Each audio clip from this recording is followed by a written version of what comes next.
good when you walked out and heard the new song? Because how long you walked out to your last season? Yeah.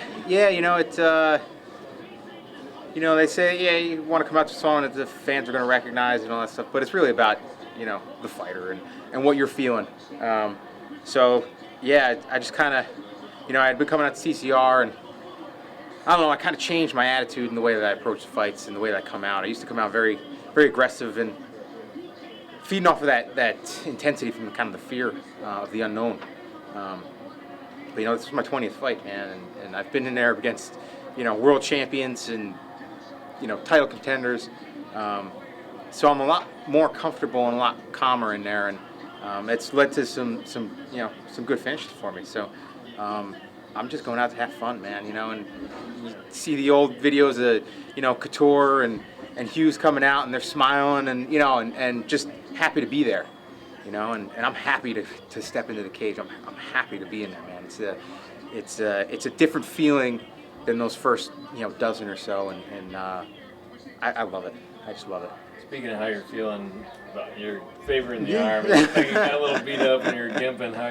What's going on with you right now? I'm banged up, and you go into a 15-minute fight. That's my first split decision, that I've had.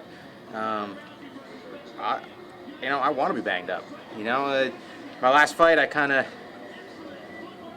dropped the ball. I had a rough cut, and things just weren't going my way leading up to the fight, and then I kind of bonked inside the cage, and I came out of that fight not breathing heavy, not hurt, not a mark on me, and it was disappointing, because I try to go in there and I try to leave everything inside the cage, and I try to win, violently and dynamically, and if you're gonna do that, when you go down, you go down in flames, and that fight, it was just disappointing, because it's I'd rather get finished, I'd rather go out and come out with a, potentially broken arm, than come out completely unscathed, and it's a fight, and that's to be expected. I expect to get hurt, I expect to get bloody, I expect to get tired.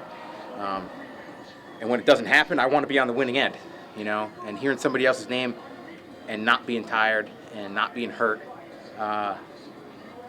it was crappy, it was embarrassing.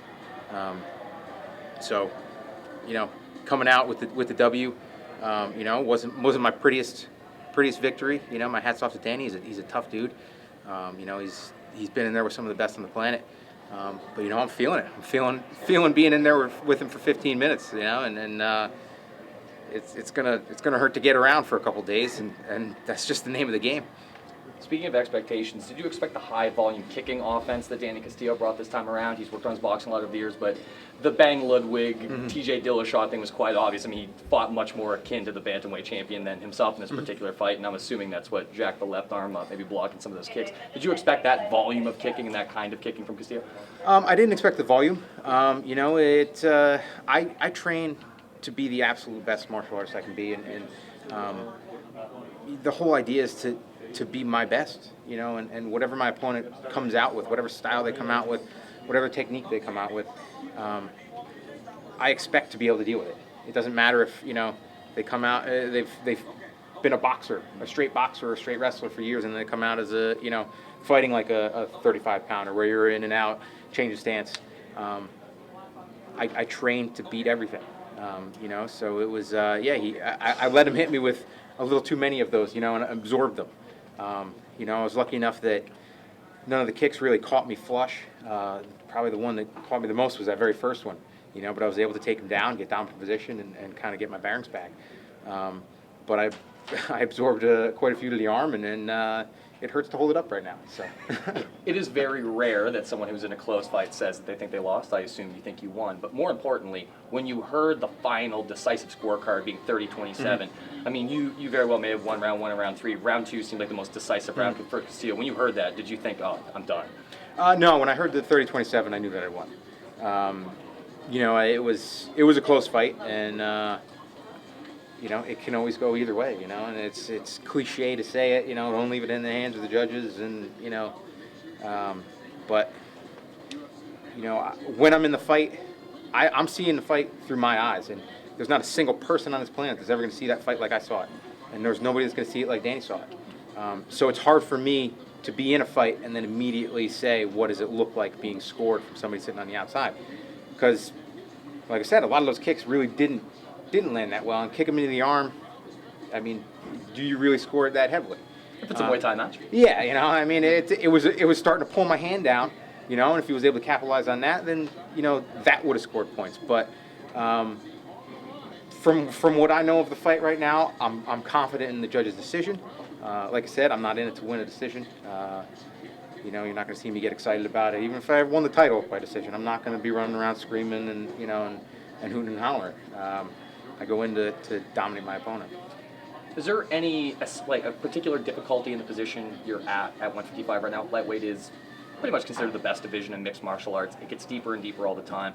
And where you're not necessarily a guy that's right on the cusp of a title shot, you're consigned to fighting guys like a tough up-and-comer like Beneil Dariush, where the idea is, let's see how good he is against a veteran like Jim Miller. Or you fight a guy like Danny Castillo who's got his back to the wall and like needs a major victory, so you know you're getting a different kind of opponent. You're not necessarily getting star-laden guys, and you're getting tough guys in the toughest division in MMA. I mean, that's an unenviable position. Can you comment on that? I enjoy it. You know, I like to fight. You know, and I've got no problem having a bullseye on my chest. But do you ever think, like, man, if only I was a heavyweight, all these guys would catch a knee bar? You know, it's like, I think about, like, every time I'm sitting in the bathtub, sweating off pounds, being miserable, it's like, man, screw this. You know, I'm going up. But then it's like, okay, well, you go up to 70s, and it's a Shark Tank as well, and it's probably the division where guys cut the most weight. So it's like, all right, let's go up to 85.